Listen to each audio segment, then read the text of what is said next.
Good evening, YouTubers. Welcome to a lovely warm Manchester. Bit of snow today. It's a bit chilly, and a bit of a change of plan. I did say to you that I'd be doing a video from Hednesford Hills on Sunday, where me and Russell went to watch the banger racing. But I made a video and I've watched it, and I just wasn't feeling it, I'm afraid, chaps. So I've had to scrap it. As I'm getting older, I'm getting more and more fussy about what I like and what I don't like, and I just love Formula 1 stock car racing, and everything else just doesn't do it for me now. So I'll do a video from Bradford when it's back on in March. So right, so what we're going to do tonight is we're going to do a bit of a video about some engine work I've been doing this week so far. So in the background there, you'll see the small pinned reground crank we did with the motorbike pistons and rods. That's now got a sump and a head on it. I've been doing that in the early evenings after I've been doing my work. So I've just put that together because I want to get a tune out of it this week, ready for Sunday night's episode. And then I thought what we could do, instead of the banger racing, we could do a strip down of Simon Benoy's engine. So it's had a busy season. He did some endurance event at Anglesey, like it was over 4 hours or something. So it'll be tired. So we're going to pull that apart together, see if we can see anything exciting. And on the dyno, we've got the Chuckle Brothers, Neil, we've got his engine on the dyno there. So we're going to run that together as well, because he's coming tomorrow to collect it. So we'll get that on for Sunday, but we'll run it together for tonight. Right, I better crack on because we've got to get this apart. I'll just unclip the video camera so we can have a look round. So looking at the engine, obviously we'll probably replace the clutch. I'm hoping that the main internals of the engine are good still, so we're just going to do things like valves, springs, caps, that sort of thing, inspect the followers, camshaft. I expect all this to be in good condition. I shouldn't say too much, but one of the beauty of the imp engine is if everything's correct on them, they're not a constant failure engine, if you know what I mean, where certain engines sort of like have a very thin bit between the two cylinders in the middle where the exhaust valves are, and they're always burning head gaskets. Well, on the imp, because it's using the Wills ring, they don't suffer from any problems like that. They just, if it's good and it's doing its, in theory, I'm just going in here to replace parts that are up on their hours. It should not be deteriorating. It shouldn't have any bore wear because it's on a long rod. It has very little side loads on the piston, etc. He's using modern oil. He's got all of his temperatures under control. He's a good guy, Simon. He knows how to look after it. He has no empathy for it. Don't get me wrong. He doesn't change gear till the shift light comes on, but that's what it's designed to do. But he does make sure the temperatures are correct. And over here, this is the block that we did the demonstration on Sunday night with the valves, etc. Showing them opening and closing with the cutaway head. So I'll put this head on. This is the downdraft head. So you can see it's got like big lumps of like plastic metal where the original port was, and then it's got these big tubes slotted on. We have talked about before. This one's running 45mm Delautos because it's a big one. It's 1120cc. So hopefully we can make use of that extra sort of volume of air it requires, and it'll still produce some good torque. So we'll see. It's only got a small choke in it, so it's got a lovely wheel parry exhaust. So we'll come to that shortly, but for now I'm going to pull this apart. When I find something exciting, I'll play the video and I'll get the video camera out and we'll record it and go through it together. Okay, first thing I've just seen, I just thought we'd take the plugs out and have a look at how it's running, because with Simon being an old school racer, he isn't the sort of chap who fires the car up in the garage and runs it for the sake of it. A lot of my customers like to warm them up every now and again in the garage and all the rest of it and just get them up to temperature. Well, it doesn't really do them any good. Simon literally takes it to the track, pushes it through scrutiny and doesn't start it unless he's asked to check the ignition cutout on the big red key, and then he warms it up for practice and then he goes out and races it. And I guarantee the last time this ran will have been when it came into Parc Fermé at the end of the last race. He will have driven it from there to the trailer, and he will have pushed it in the garage, because that's how the old school were trained. They don't run an engine unless it needs to, you know. I have so many customers that, I mean, they just love the job and they like to rev them up in the garage, but they don't get them up to temperature because you can't, because they've got no thermostat, etc. And then before you know it, they've wet a plug because they're not burning hot, you know, because they're just under no load. And then they're on 3 cylinders and they're ringing me panicking, oh, it doesn't sound like it used to, I've listened to this video. And it's like, have you been running it and not taking it for a drive? Yeah, I've just been warming it up in the garage. Well, please don't do that. Just run it when you're going to race it. That's what a race engine's meant to do. Anyway, plugs look all good. Colour looks maybe a touch on the rich side, but that is how this engine runs. It does like its fuel. On a Lambda, it likes to run at 0.85, 0.86. I've tried to run it leaner, but it doesn't like it. I've often wondered if the fuel is doing something to cool something, because as soon as it goes leaner, like you'd run like a modern engine, it just loses power. Anyway, we'll move on to the next stage now. Okay, I've just took the cam cover off to reveal the camshaft carrier, and it's a billet type carrier, this. The chain and the sprocket and the chain tensioner, etc. And then because this is a long rodded engine and it's got the long stroke crank, we put an extra, this is just an guide from down in, this actually lives, this part lives in the engine down here, but I just put another one up here just to help guide the chain as it goes down, just because they sometimes get a funny harmonic. Have you ever seen like a belt driven engine on the dyno running? You'll see the belt at certain RPM, it gets a funny shake on, crazy. So we just try and control that as much as possible, because obviously any movement on this tight side of the chain going like this actually advances and retards the cam timing. So we want to keep this as nice and as constant as possible so that the cam timing remains consistent to the speed of the crankshaft. Anyway, looking at the cam, you can see this is the steel job, the hollow billet cam that Kent can make for the Hillman via Bob Jones, and it's on a special Miles Castaldini cam carrier. This was the first batch that he made, and they've been absolutely good as gold. You know, they haven't worn at all, and as you can see, the lobes of the cam are lovely. There's no wear on them. All the followers look mint, so we'll probably just keep all that in order and reuse it, because it won't have worn. So just to give you a little bit of an explanation, the reason we have talked about this all before in other videos. I think last year when I did a strip down of the benoy engine, or the year before I did a video about it, you'll see there's a spacer plate there, and the reason for the spacer is when you're trying, the imp as standard has quite a small fitted length, so the length of the spring when it's fitted in the head with the valve cap on and the valve in, etc. So we can only compress it a certain amount before it becomes coil bound.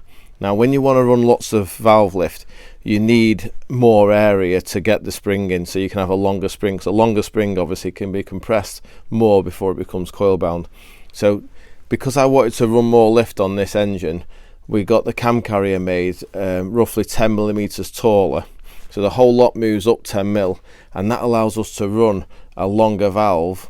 And at the same time we thought, oh well, when it's hard to explain, but when the clever people that use the program, the Lotus program, to design the camshaft, when they start to increase the lift and this and that and the other, it throws up red boxes. And when Bob was designing the cam, he said, look, to do this cam, we can't run it on the standard diameter follower because it's going to run off the edge of the follower.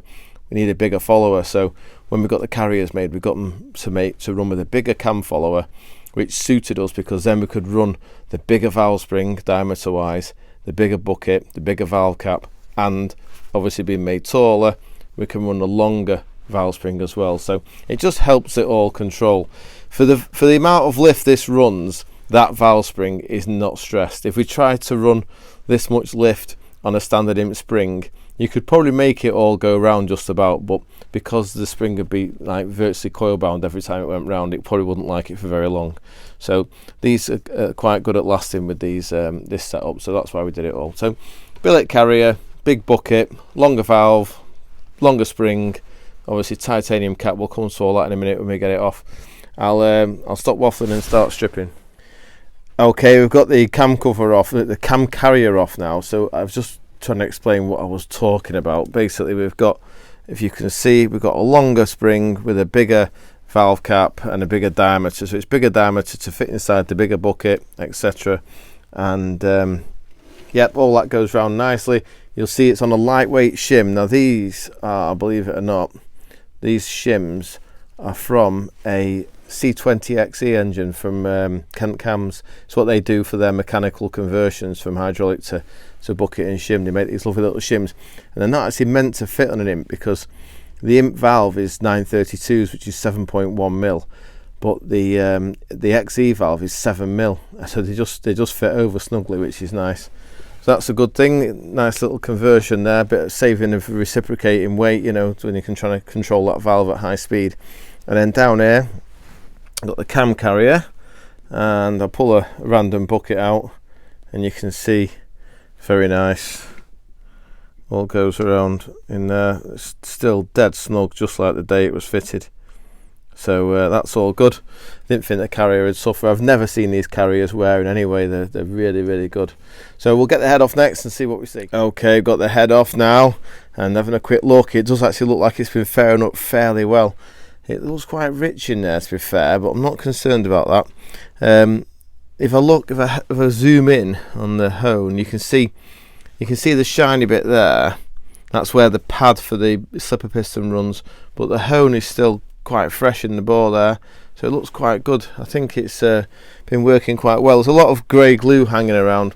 You'll see the grey glue everywhere. I literally coat the entire face in grey glue because we are supposed to just run distilled water on the racetrack. We're not meant to run with antifreeze or anything like that. We have started using the Miller's Extra Cool to help keep the engines cool, but most people like to just run like a water, so obviously you get the corrosion. So we try and protect the cylinder head from being attacked, and the wheel string more importantly, by putting a lot of the grey silicone. The silicone, by the way, is nothing to do with the sealing of the chamber. That is just purely done by, if I zoom in there, you'll see like a clear line where the wheel string is sat. So yeah, it's just how we do it. Obviously this is a spacer, and you'll see the water is, the idea is that it comes up around the outside of the liner and then it can gather around the top of the liner where it's hottest and take the heat out of it. That's what that's all about. So I'll get the bottom end apart now and we'll see what we see, but I'm not concerned about anything I've seen so far. I think it's going to be a go of this to just have a quick refresh and back together again. Right, okay, we're on to the business end now. So this is the Farndon steel crankshaft that I was talking about in Sunday night's video that Simon organised to be made for his engine. Well, we had 5 done, to be fair, and Simon stocked them all for me, or I stocked them, and then I paid him back as and when we sold one. So you can see, I'll get a torch, back of the piston there. Quite a fancy piston in these, one Omega piston in this. If I can get to zoom in. In fact, it's pointless this because we'll get the piston out in a minute. No, it's not focusing, is it? There you go. There you go. Anyway, you'll see the back of the crown isn't burnt at all because normally you'll see like a brown stain, but because we run this thing cucumber cool, so we keep it all under control, it doesn't appear to fail in any way. So that's the crankshaft. And you'll see I'm on a standard oil pump with a bronze drive because anything more than 45 psi is a waste of energy. And then let's have a look at the bearings together, see what they're like. So this is the spacer that bridged the load from the main cap, the middle main, to the block strengthening kit. And then we have a shim on one side because we set these so they've got a little bit of pinch pushing them against where they're going to be pushed back from, you see. So that's just all part of the setup. And then this slides off here. It should be good. Oh, look at that, it's like the day I fitted it. Lovely contact area, nice and uniform. And it's done a fair bit of racing, that, so that's nice to see that all of his oh yeah, that'll polish up, mint that. Be another year without a grind this Simon. So I'll get the pistons and rods out now and we'll have a look at them, but it's all looking very good so far. I'm very pleased. Right, okay, we're getting to the end of this little section now of stripping Simon's engine. His engine's there, the liners all look good, I'm happy for them to go again. The crankshafts here and the bearings and the crank all look really good. I'm really impressed with him. He's obviously looked after it. It's like the day it went together, to be fair. So we're going to I don't know what we do about the pistons yet. They are showing signs of their hours now, but they were an expensive piston. Good value for money when you look at it, because they were like over £1,000 when they were new, but you know, they're still going many seasons down the road. I don't know how many sets of rings are there. Put on them before we have to say, well, you've had your life, have a rest now. Anyway, I made a brave statement earlier, I think it was on Sunday's video, saying that the cranks are still on the first grind, and to be fair, the crank looks absolutely belting, but I will try and one-handedly throw a G-clamp round here, and we'll see. Now these were made to 1 inch 624.5, which is basically 5/10 down on 1 inch 625, which is 1 5/8, and you can see there it's absolutely bang on. I've measured it all the way around, all the journals. The crank is like new, it's not even touched. So yeah, pleased, very pleased. Nice morning's work that. We'll get that all boxed up and cleaned, and then ring the customer and let him know what it's going to cost to, well, we'll give him a few options. All the valve gear we'll probably just throw in a bin and start with fresh, because it's done its time. Maybe a new set of pistons, bearings, etc. Polish on the crank, tidy the block up, I think. And he wants this back for race retro. I did say in the Sunday's video I'm doing race retro. I'm doing a stand there, so I might take the engine to the stand, and he's going to come and help because he enjoyed it last year. So if you want to speak to Simon in person, ask him about his racing career, he'll be with me all weekend with his engine. Okay, YouTubers, we're on the dyno now. We're running with you remember the engine I did the head on last week on Sunday night's video with the M14 cam, the Maynard M14. I'd not run one before, so I was quite interested to see how this went. And the engine's not a high spec, it's big valve head now with opened up ports and 11:1 compression. It's got twin 40 DCOE carburetors and Fraser type exhaust manifold, and it's running quite a small choke, running 28mm choke. So I'm really surprised, to be honest with you, how well this engine hangs on. It's like an sport cam in the way it behaves at the bottom, but it hangs on so much better. It's probably going to do half decent horsepower figures this. I've been just playing around a bit. I changed the emulsion tubes to something that I thought would be more suitable, so I've fitted them now, and interestingly I've gone up on the slow running side as well. From what these always run a 45 F9 basically, but we're on a 50, and it'll just take wide open throttle from like idle. It's really well behaved. It loves the fuel at the bottom, which means it's burning it. Obviously it's got good airspeed in the ports, etc., and it's quite mild the cam, because you remember we did the overlap together with the DTI, didn't we, on Sunday night? It had sort of like, was it 64, 34? So yeah, I'm really happy with it. It's been good as gold, and I thought we'll just do a bit of a run together now, before everyone gets in the comments and says we want to see the numbers. What I'm going to do is I'm going to adjust the video, hopefully zoom in so you can see around the outside the torque figures in the blue letters, and then you'll see the RPM in the middle, so you can see for yourself what we're doing. So I'm going to back it off. I'll try and show you just how friendly it is at the bottom. Just back it off a little bit. By backing it off here, I'm releasing the water in the dyno so that the engine can get all of it. Right, I'll try and go wide open at 3000.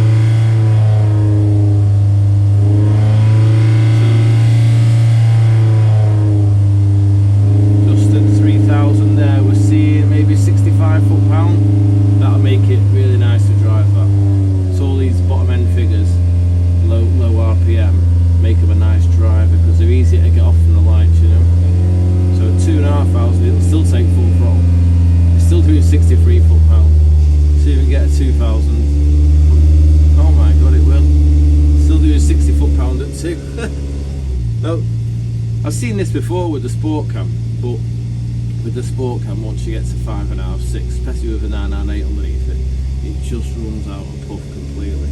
Whereas this thing, it's got a bit more duration. You can see that from the shape of the lobe. It's also got a little bit more left. I think it's 320 power lift. It goes to 310, which is the standard in sport. So, try and grab it at 4. Got a 4 there. It's holding. Good 70.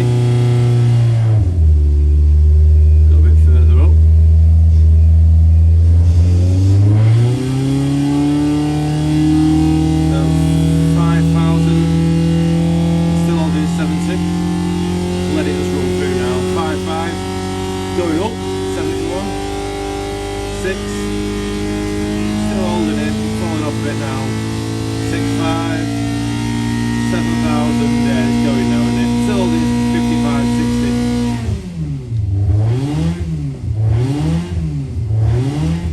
I'd imagine it's going to be a good 75, 80 horsepower. We'll do a calculation in a minute. But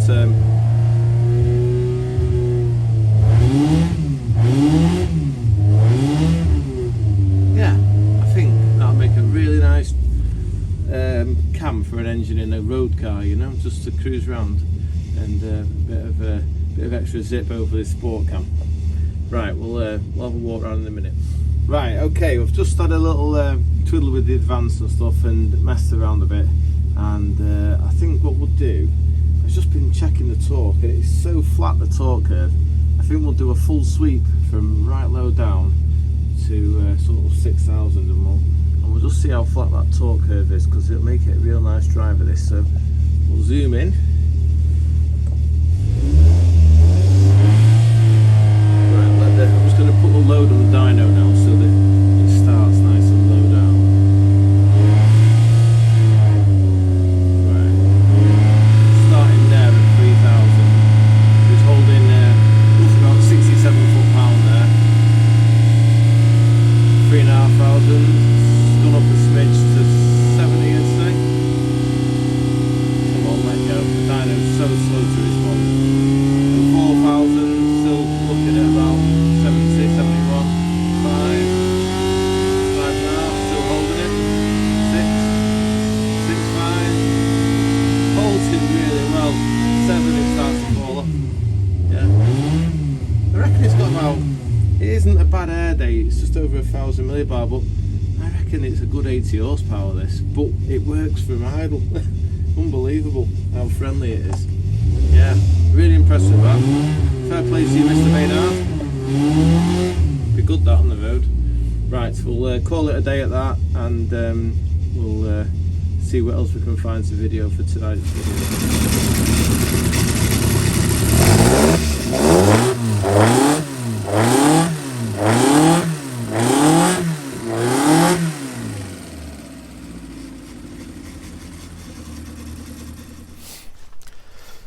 Right, YouTubers, well, I hope you've enjoyed Tuesday night's little video there with the dyno in the 998 and stripping Mr. Benoy's engine apart. I'm sorry if anyone's coming here to watch the bangers and not seen them. What I'm going to do is I'm going to put a video on after this now, just to finish, and it's something I've copied off the internet with the help of an 18-year-old who showed me how to do it. It's a video of the interview of Frankie Wayman Jr. and his daughter Phoebe at the NEC with his stock car. And if any of you guys are out there sitting on the fence thinking, oh, you know, I went years ago to watch the stock cars, not been for a long time, and you're thinking of going, hopefully this video will persuade you to go, because this is really good, this brisca F1 stock car racing. I mean, I was saying to Russell when we came back from Hednesford, you know, the stock cars, when they come out for the final and you've got all the top drivers coming out for the final, you know you're going to get real entertaining race. It's the best racing you can watch. Well, I'm obviously biased, I know some people don't like it, so I shouldn't say any more, but watch the video if you like and make your own choice. Right, I'll look forward to seeing you on Sunday evening. Bye for now.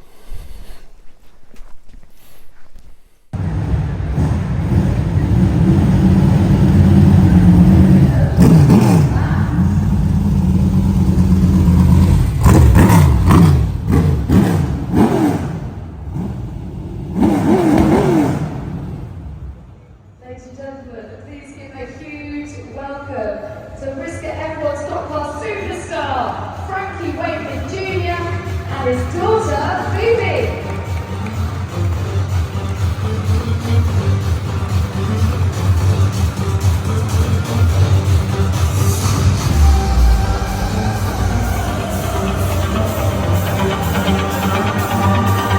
Keep the applause coming. Make them feel very welcome here at Autosport International. Great to meet you. How are you? Now, sit down. Lovely to see you. Well, this is very exciting. I have to say, this is the closest I've ever got to a stock car. So I want you to educate me, because I felt my ribs rattle then. It actually felt like that kind of overwhelming sense of excitement that we used to get in F1. You know, when it was loud. Yeah, absolutely. You know, the noise of these things, 650 brake horsepower. You know, the full contact side of it, which, you know, people just don't understand that. You know, we're doing these speeds and we can get hit into the wall, and that's all part and parcel of what we do. Right, I'm going to move you back a bit so I can get Phoebe in on this chat as well. Here we go, it's better. You were blocking the view to your lovely daughter.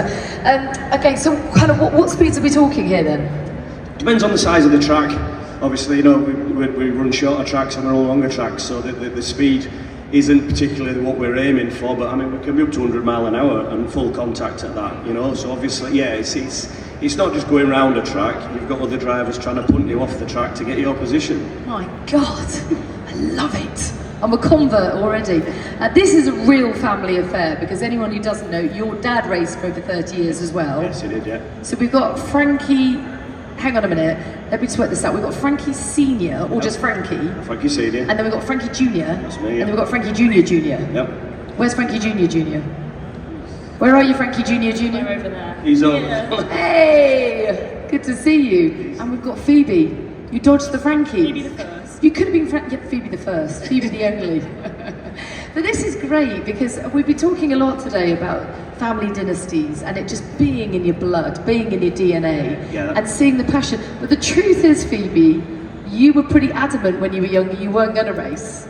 Yeah. So what changed your mind? Well, so I could have started racing when I was 10, and Dad had, you know, managed to get me a little go in a mini stock, which is what you start when you're 10. And yeah, I did really, really well, you know, tootled round, and then I came out and was like, nah, not interested. And I think Dad was heartbroken. No, I wasn't. Come on, be honest, be honest. And then when I was 14, my brother had started racing, and I was watching the minis go round, and I saw how many girls were racing, and I said to Dad on the way home from a meeting, I think it was, I was like, oh, I think I want to go now, and I've never looked back since. I've been racing 15 years now, so yeah. I mean, and you are a bit of a legend in your own right. I mean, you come from great stock, obviously. But to be a woman in this world is we were talking to Jade Edwards earlier as well. You are a trailblazer. I know you're very young to be a trailblazer, but you're doing something extraordinary. And I'm really proud of you, and I've only just met you. This is brilliant. How do you feel within that role, and how are you kind of blossoming within it? I think it's important for young girls to have female role models to look up to, especially in such a male-dominated sport. And, you know, without blowing my own trumpet, I do think I have had quite a successful career. I won the British Championship in V8 Hot Stocks and was the first female to ever do that. I'm the first female to ever win a championship in brisca F1 when I won the London. Come on, you lot, give her applause. That's unbelievable. So yeah, I do think I've had a very successful career so far. I'm very, very happy with what I've achieved. Yeah. And you must be very proud of the career your dad's had as well. So let's just talk about him, like he's not here for a minute. He's been astonishing, hasn't he? I mean, he's pretty much won everything there is to win. Yeah, definitely. Hands down, in my opinion, I think he's the best, most successful, most talented driver that brisca F1 has ever seen. That's some statement, that, isn't it? You'll have My that. daughter.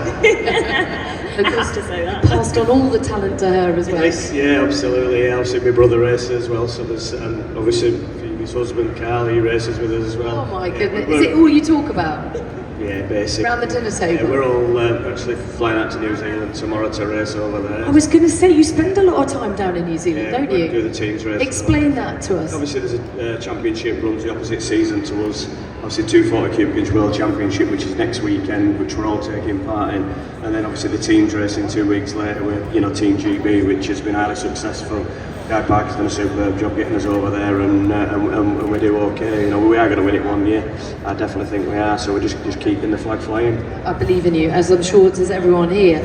Tell us about the growing popularity of the sport, because I feel that you've got, what, 40 different fixtures across the UK? Yeah, absolutely. Yeah, we run all over the UK, from you know, up in Scotland right down to Ipswich, Odsall, Skegness, Kings Lynn. You know, a bigger fixture list up from the stand over there. There's plenty of fixture lists. There will be a track within half an hour from everybody's house. You know, the World Championship this year is in September at Skegness Stadium. It's going to be an awesome event. There'll be 120, 130 cars plus there at that event. And obviously the British Championships at Odsall in June. So again, be a massive, big meeting. So yeah. And it feels like there's something for everyone. It does feel very inclusive. Have you got that sense of community? within this that anyone listening that's maybe thinking about coming along would be interested in? Definitely, I think obviously I'm very biased because I absolutely love the sport, but I don't think it compares. It's nothing else really compares to it, and I think it's fans always say that they can't believe they can come up in the pits and they can speak to the drivers, they can touch the cars, and they can have pictures with the drivers next to the cars, and it's so family oriented, and it is like one big family, and I don't think anything else compares to it. But again, I am a bit biased. I think that's key, isn't it? Is accessibility. It's feeling as if you can be part of it. Absolutely. We had the touring car drivers come and do a race end of last season, and we had a lot of their spectators there, obviously milling around the pits, and they're just in awe because they're stood there like next to their touring car drivers, and I just got chatting to someone, I'm like, what? He said, we'd never get anywhere near our drivers. I've never spoken to him. I've supported him for 20 odd years, never spoken to him, but I can today. He said, it's unbelievable. He said, is it like this every month? I said, yeah. I said, you just come up, talk to us in the pits, speak to everybody, the kids can sit in the cars. It's what our sport's about. It's a family orientated sport, and it's an absolutely superb sport. The spectacle of the big meetings is just unbelievable, the atmosphere. So yeah. Your passion is palpable, I love it. Tell us a little bit more about this beast in front of us. Yeah, well, she's obviously the purpose-built space frame stock cars, full high tensile chassis, are in the Chevy, sort of 650 to 700 brake horsepower engine, obviously an American racer, racing tyres, full lock diff. So everything's full on, the engines aren't limited at all. So obviously, the power's immense, and obviously it's full contact, which, it's a concept that some people just don't sort of get. Your fast cars start at the back every race, so your grid's completely the wrong way around, so everybody's working all the time. The lads at the back, the fast lads, have got to get forward, so they're passing cars every lap, 2, 3, 4, 5 cars a lap, and that's what makes the racing so good. No DRS here then? No, nothing like that. Absolutely nothing like that. The touring car boys, they went out for practice at Skegness, and one of them's like, the traction control's not working right. I'm like, there's no traction control these ways. He said, what, the computer doesn't? No, your foot and your head, that's what you use. And he's like, oh, okay, I'll sort that. But yeah. So come on then, tell us what the key is to being able to women handle this thing around. Yeah, I think I don't think a lot of when people get into it and they say, I'd love a go, I don't think they quite realise, do they, kind of like how brutal it actually can be. In what sense? Just very physical? Yes, it is very physical, and like even getting I know people that have like done their first meeting and they get hit, and like to us it might not look like nothing, and they're like, oh, that was such a big hit, and I'm like, you wait. Once you've got the handle on getting the cars around, then you've got to get your head around the fact that somebody's trying to hit you out of the way at the same time, so you've got that to contend with in the direction. Has it occurred to you lot that these two are totally mad? And they love it, don't they? They love it. Yeah. This is infectious. I'm interested now. Yeah, it's good. So it's a lot about the physical, but a lot about the mental as well. Absolutely, yeah, because you're working your way through from the back of the grid. You want to be moving the cars in front of you, but leaving them there so the cars that are following you have got to move them as well. There's no point you making a trail right through and the cars behind you following you, because they're just going to get an easy ride. So yeah, it's there isn't one lap where there's not something happening that's chaos. You've got to have your eyes everywhere. We love the sound of that, don't we? Yeah. How many times in Formula One have we said, just want to see a bit more action? Yeah, absolutely. Well, you get it here. You get this every meeting, every race. We do 5-6 races every meeting. Like I said, the fast cars are at the back every meeting, working up to the meeting final. It's just a full on every race. So, talking of action, you go to New Zealand tomorrow. How long are you there for? And then what does 2024 look like for the rest of the year? So we're in New Zealand for 3 weeks. We've all got to drive, so I'm driving to try qualify for the 240s. Dad's in the 240s, so yeah, we've all got drives out there. But yeah, we're out there for 3 weeks, and then we come home, and I don't know, what's the 2024? 6 weeks. Yeah. About 6 weeks, the first meeting. Our meetings start in March, and we get straight into the world qualifying round, so it's sort of full on right from the beginning of the season. Okay, the stage is yours. You've got all these lovely people, and there are a lot of lovely people here to talk to. How do you encourage them? Because they're clearly interested to come along and get involved in your great sport. Obviously, if you want to see 35, 40 of these cars, full contact on a quarter-mile oval, you'll never see a spectacle like it. You just need to get some fixture lists from the stand over there and come to a meeting, and you will get infected and you will come back 100%. That sounds a bit dodgy. You will get infected. You'll catch the bug.